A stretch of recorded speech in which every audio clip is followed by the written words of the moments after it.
नमस्कार दोस्तों, एक बार फिर से आप सभी लोगों के साथ स्टेनो के डिक्टेशन सेशन में हम जुड़ चुके हैं। आप सभी लोगों को मैंने बताया है कि मॉर्निंग में 9 बजे आप सभी लोगों की कैलाश चंद्रा वॉल्यूम 3 की डिक्टेशन हम प्रैक्टिस करा रहे हैं आप सभी को। और ये डिक्टेशन की जो स्पीड रहने वाली है वो आपकी 80 वर्ड पर मिनट रहने वाली है, यानी 80 वर्ड पर मिनट पे आप सभी लोगों को इस डिक्टेशन की प्रैक्टिस कराई जाएगी। और यहाँ पे जो आप सभी लोगों के वर्ड्स रहेंगे वो एक बार में हम अभी 400 वर्ड्स कवर करेंगे, यानी 400 वर्ड्स की डिक्टेशन आप सभी लोगों को डेली दी जाएगी। और इन 400 वर्ड्स की डिक्टेशन को अगर आपको प्रैक्टिस करना है, अगर आपको लगातार सही वे में, सही तरीके से स्टेबिलिटी के साथ फोकस होके करना है, तो आप सभी लोगों को सबसे पहले ये 400 वर्ड लिखने हैं, फिर इसको सिस्टम पे ट्रांसक्राइब करना है। अगर आपको टाइपिंग आती है तो आप एक बार सिस्टम पे ट्रांसक्राइब करिए, नहीं तो एक बार रीडिंग करके चेक करिए कि आप सभी लोग जो हैं वो आप सही इसमें कितना लिख पा रहे हैं, कितना कर पा रहे हैं। और उसके हिसाब से आप अपने आउटलाइंस की प्रैक्टिस जो है वो मेंटेन करिए। बहुत सारे बच्चों ने मेरे को ये भी कहा कि सर एक बार आप कैलाश चंद्रा आउटलाइंस को प्रैक्टिस कराने के बाद फिर डिक्टेशन दो, लेकिन मुझे लगता है बहुत सारे बच्चों को आउटलाइंस आती हैं। फिर भी अगर आप लोगों को नहीं आती हैं और आप लोगों को कोई भी इसमें दिक्कत हो रही है, तो आप लोग कमेंट सेक्शन में कमेंट करके ये ज़रूर बताइए कि क्या आप लोगों को इनकी आउटलाइंस प्रैक्टिस कराने की ज़रूरत है? अगर है, तो आप सभी कमेंट सेक्शन में येस लिख के ज़रूर भेजें, ताकि आप सभी लोगों को मैं जो है आउटलाइंस प्रैक्टिस करा पाऊँ। ज़्यादा से ज़्यादा लोग कमेंट करिए, ताकि मुझे पता चल पाए कि सही में आप लोगों को आउटलाइंस नहीं आ रही हैं, और तभी आपकी चीज़ें जो है इसके अंदर बेहतर हो पाएँगी, ठीक है? तो आप सभी लोगों को इसके लिए जो है रेडी रहना है कि भैया अगर आउटलाइन नहीं आ रही है तो कमेंट करके ज़रूर बताना है, ठीक है? चलिए तो स्टार्ट करते हैं, रेडी हो जाइए अपने 400 वर्ड्स के डिक्टेशन के लिए, जो कि ट्रांसक्रिप्शन 49 से है। On count of 3 we can start. 1, 2 and 3 start.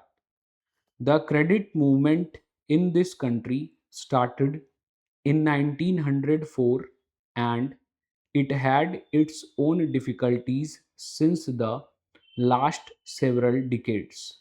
The main problem regarding cooperative credit has been that it has been untimely and inadequate.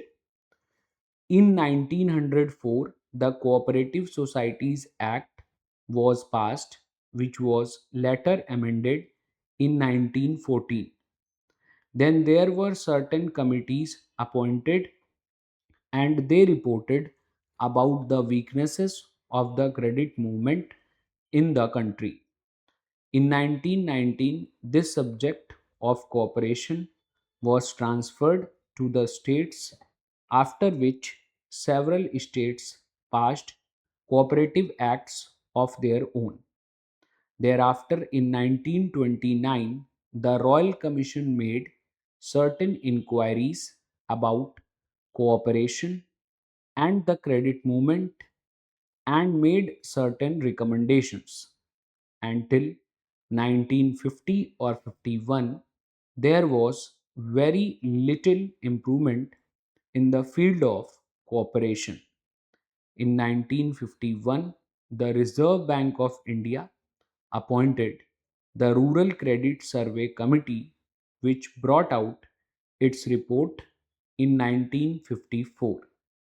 That committee came to the conclusion that only 3% of the credit required by the agriculturists in the country was being met by the cooperatives, and it made certain suggestions.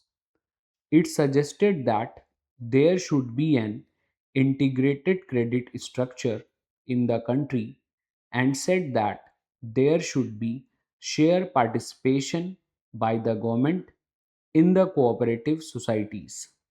It suggested that the government should take shares in the cooperative societies so that the cooperative movement can get strength through government participation.